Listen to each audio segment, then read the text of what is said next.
तो आज हम किसी भी तर्क को समझने का कोड क्रैक करने वाले हैं और इसमें हमारी मदद करेगी एक बहुत ही दिलचस्प किताब अंडरस्टैंडिंग आर्गुमेंट्स। देखिए, हम लोग हर दिन हर तरफ से तरह तरह की दलीलों से घिरे रहते हैं। मतलब चाहे वो एडवर्टाइजर्स हों, पॉलिटिशियंस हों या फिर हमारी अपनी पर्सनल लाइफ ही क्यों ना हो, हर जगह बस यही सब है।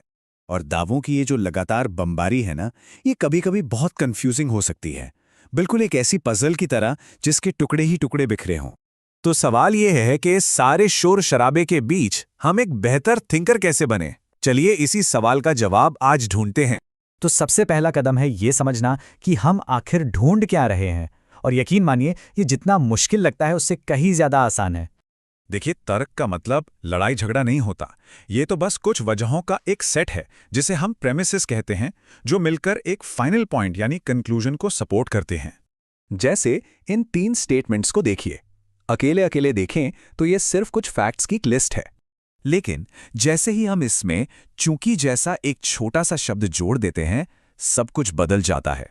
अब ये सिर्फ फैक्ट्स नहीं रहे, अब ये एक प्रॉपर आर्ग्यूमेंट है जिसमें वजह भी है और नतीजा भी। चूंकि, क्योंकि, इसलिए तो ये शब्द आर्गुमेंट मार्कर कहलाते हैं। ये बिल्कुल उन पहले सुरागों की तरह हैं जिनकी तलाश एक जासूस को होती है।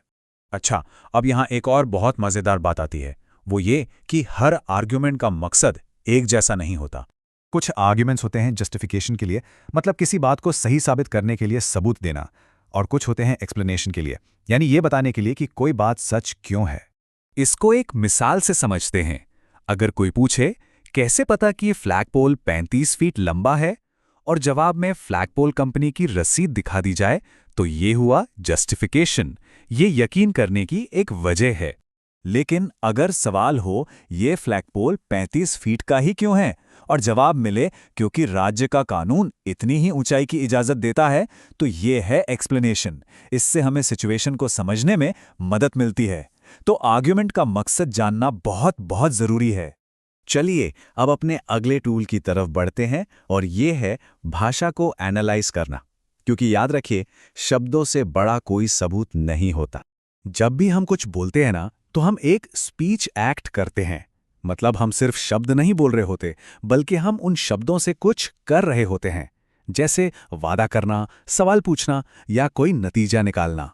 ये जो फ्रेजेस हैं, जैसे मैं इस नतीजे पर पहुंचता हूं कि, या मैं आपको यकीन दिलाता हूं कि, इन्हें आर्ग्यूमेंटेटिव परफॉर्मेटिव्स कहते हैं। ये साफ साफ इशारा करते हैं कि कोई स्टेटमेंट आर्ग्यूमेंट में क्या रोल प्ले कर रहा है। और ये एक बहुत ही कमाल की बात की तरफ इशारा करता है कि कभी-कभी सबसे बड़ा सुराग उन बातों में छिपा होता है जो कहीं ही नहीं गई। हम सब कुछ अनकहे नियमों पर चलते हैं, है ना?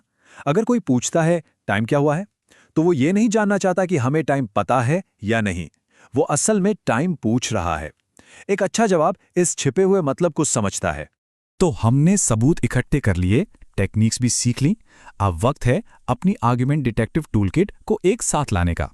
तो ये रहे 3 आसान से स्टेप्स किसी भी आर्ग्यूमेंट को समझने के लिए। पहला, आर्ग्यूमेंट को पहचानिए, उसकी वजहें और उसका नतीजा ढूंढिए। उन मार्कर वर्ड्स पर ध्यान दीजिए।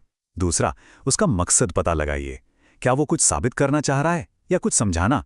और तीसरा, भाषा का विश्लेषण कीजिए। सिर्फ कही गई बातों पर नहीं, बल्कि छिपे हुए मतलब पर भी गौर कीजिए। इस टूलकिट के साथ ये जो तर्कों की दुनिया है ना, ये सिर्फ एक शोर नहीं रह जाएगी, बल्कि एक ऐसी पजल बन जाएगी जिसे हल किया जा सकता है।